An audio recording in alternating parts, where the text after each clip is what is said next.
hatua nyingine, serikali ilitoa shilingi bilioni 100 kila mwezi katika kipindi ambacho dunia ilikuwa imekumbwa na uhaba wa mafuta, nishati ya mafuta, yani petroli, dizeli na mafuta ya taa. Na hii iliwezesha nishati hizo muhimu kuwa na bei inayohimilika kwa kila Mtanzania na kuwezesha upatikanaji wake wa kila wakati. Mheshimiwa Spika, nchi zingine hadi sasa hawajarejea katika hali ya kawaida ya kuweza kupata mafuta. Mafuta yanapatikana kwa mgao na kwa kipimo na kwa siku za kuweza kuyapata mafuta hayo. Hali hii imelifanya taifa la Tanzania kuwa na uimara katika mfumuko wa bei, ukuaji wa uchumi, viashiria vingine vya uchumi jumla, na aidha serikali ilichukua hatua hizi kupunguza ama kufuta kodi katika baadhi ya bidhaa muhimu kama vile mafuta ya kula ili kumfanya Mtanzania kumudu gharama za maisha.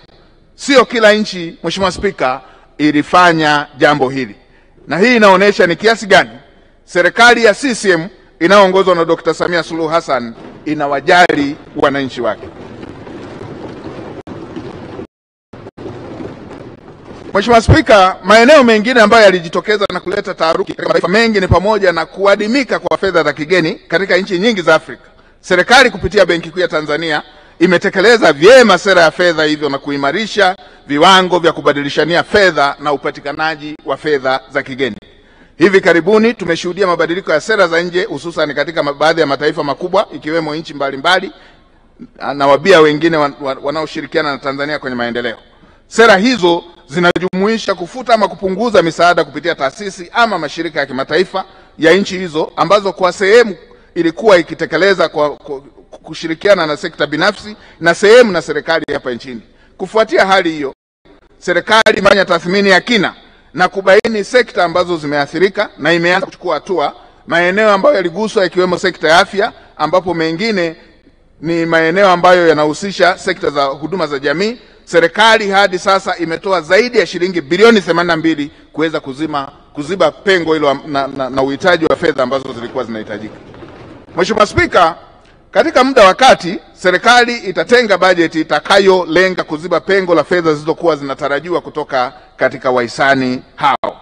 Na katika hatua ya muda mrefu, serikali imepanga kuwekeza kwenye viwanda vinavyozalisha bidhaa hizo ambazo zilikuwa zinapatikana kutoka nje ya nchi, na serikali imeandaa mkakati utakaoongeza uzalishaji wa bidhaa ndani ya nchi na kupunguza uagizaji wa bidhaa kutoka nje, yani import substitution, pamoja na mkakati wa kuongeza mauzo ya nje ili kuongeza upatikanaji wa fedha za kigeni na kuimarisha thamani ya shilingi yetu. Mheshimiwa Spika, tunao uwezo wa kushirikiana na sekta binafsi tukazalisha dawa za malaria, kifua kikuu, magonjwa mengineyo ndani ya nchi, na jambo hili litafanyika. Naomba niwahakikishie Watanzania kuwa hakuna maisha ya Mtanzania yatapotea kwa kuwa tu kumepungua fedha za misaada ama fedha kutoka kwa wahisani ambao tulikuwa tunashirikiana nao. Hizi ni baadhi tu ya hatua ambazo zimeonyeshwa na serikali na zimechukuliwa na serikali inayoongozwa na Dr. Samia Suluhu Hassan katika kukabiliana na hatua zinazojitokeza katika masuala ya kiuchumi. Nitoe rai kwa Watanzania wote. Kwa Watanzania wote tunaoipenda nchi yetu, tusiruhusu misingi na nguzo za taifa letu zitikiswe, wala tusiingie kwenye mtego wa adui. Mheshimiwa Spika, sote ni mashahidi kuwa mataifa yaliyowahi kuingia kwenye mifarakano kwa kiasi kikubwa ilisababishwa na mizaha na kutokuheshimu misingi ya mataifa hayo. Maneno ya rejareja yasiyo na ushahidi ya mtu mmoja mmoja yasiyo na ushahidi, maneno ya rejareja ya taasisi ama baadhi ya vikundi yasiyo na ushahidi ama ya vyombo vya habari. Mheshimiwa Spika, wakati mwingine uhalifu wa mtu mmoja mmoja tu au wa kikundi hujitokeza kwa kuwa na tishio kwenye maisha ya kila siku ya mtu ama mwananchi wa kila moja. Ikumbukwe kuwa katika kipindi cha serikali ya awamu ya 3 viliwahi kujitokeza vitu vya aina hiyo. Mheshimiwa Spika, ulikuwepo uhalifu, watu walikuwa wanateka magari ya mizigo, tunayakumbuka haya. Wakati mwingine wanateka mabasi ya abiria na katika maeneo mbalimbali, na jambo la aina hiyo lilileta vitisho kwa wananchi wa Tanzania. Hata hivyo, Mheshimiwa Spika, vyombo vyetu vya ulinzi na usalama vilisimama imara na kukomesha uhalifu huu. Vilikomesha. Katika kipindi cha serikali ya awamu ya 4 ulitokea uhalifu mwingine wenye sura tofauti ambao ulikuwa unaweza kufananisha na sura ya kigaidi, uliohusisha urushwaji wa mabomu kwenye nyumba za ibada, mikusanyiko ya watu, mikutano ya hadhara, mashambulizi ya mtu mmoja mmoja, wakiwemo watu wenye ulemavu wa ngozi. Watanzania tumeyasahau haya? Yalitokea kwenye nchi yetu na yalileta utisho mkubwa: mikusanyiko, makanisa, misikiti, kurushiwa mabomu, mikutano. Hata hivyo, Mheshimiwa Spika, vyombo vyetu vya ulinzi na usalama vilisimama imara na kukomesha uhalifu. Vilisimama imara vyombo vyetu. Katika kipindi cha serikali ya awamu ya 5 ulitokea tena uhalifu, watoto kutekwa na kuuawa. Tunakumbuka hiyo. Mtu mmoja mmoja kupigwa risasi kwenye makazi yake, wengine kwenye kazi zao, na utekelezaji wa majukumu yake ya mtu mmoja mmoja uliathirika sana kutokana na sitofahamu hiyo iliyokuwa inahusisha mtu mmoja mmoja kulengwa na kuuawa. Mtakumbuka waliuawa wenye vitu wa vijiji kwa wilaya za Pwani, watakumbuka vizuri jambo hili, vitongoji, mitaa, na mbaya zaidi wengine walikuwa wanalengwa kwa nafasi zao na kwa itikadi zao. Wenye viti wa CCM wengi tulishuhudia pia miili kwenye magunia, mifuko ikiwa imetupwa baharini. Mheshimiwa Spika, nasema haya na ni mabaya kuyataja kwa sababu familia zilipoteza watu wao, lakini nayasema kwa sababu watu wakumbuke kwamba tumewahi kupita vipindi vya aina hii, na vyombo vyetu vya ulinzi na usalama, Mheshimiwa Spika, vilikomesha uhalifu wa aina hii. Havijawahi kushindwa.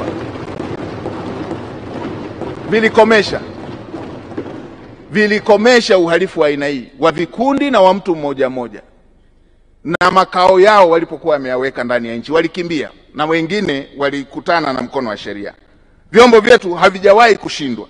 Mheshimiwa Spika, hata sasa vimeanza kujitokeza viashiria vya uhalifu kama huo ambavyo kimsingi havipaswi kupiganwa kwa kupeleka vikosi wala kupiga kampeni wala kusema tunapigana vipi, kwa sababu hii ni tofauti na vita ya vikosi kwa vikosi.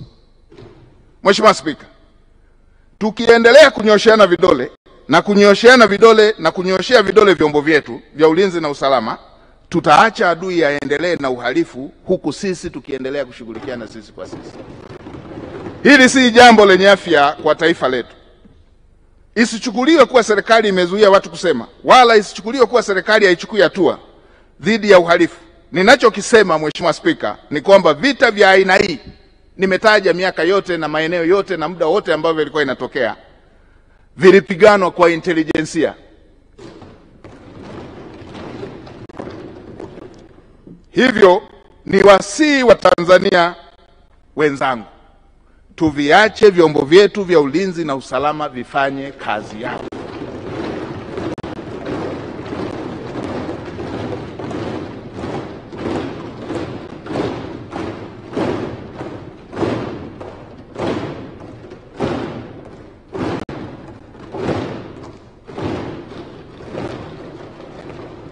Mheshimiwa Spika, wakati mwingine uchochezi wa adui huwa ni kwa lengo la kuzifikia rasilimali. Mataifa ambayo yana rasilimali za kipekee mengi yameingia kwenye matatizo kama hayo. Tunayo mifano yakiwemo mataifa yaliyokuwa na migogoro, mingine ilichochewa na waliokuwa wanatamani rasilimali katika mataifa hayo. Migogoro hiyo iliisha tu pale rasilimali zilipoisha. Uchochezi mwingine katika mataifa mengi huwa unapenyezwa tu nyakati za uchaguzi kupitia wananchi kwa wananchi, wao kwa wao, wanapoelekea kwenye chaguzi. Mheshimiwa Spika, ni wasii wa Tanzania sote tuwe macho. Hatuna taifa lingine. Mheshimiwa Spika, hatuna taifa lingine zaidi ya Jamhuri ya Muungano wa Tanzania. Nchi yetu ni hii, na utulivu, amani na usalama hatuna mbadala wake. Lazima tuendelee kufuata misingi iliyotufanya tukaishi mpaka muda huu tukiwa taifa moja.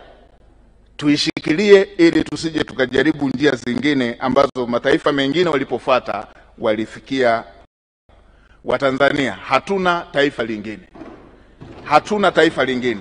We have to come down na tulilinde taifa letu. Mheshimiwa Spika, serikali ya awamu ya 6 imeendelea kuhakikisha kuwa mipaka yote ya nchi yetu imekuwa salama, pamoja na kuwepo kwa umoja, amani na mshikamano na utulivu. Jeshi letu la ulinzi wa wananchi wa Tanzania limeendelea kutoa mchango mkubwa hata katika kushiriki katika operation mbalimbali za ulinzi za amani katika misheni mbalimbali za Umoja wa Mataifa na jumuiya za kikanda.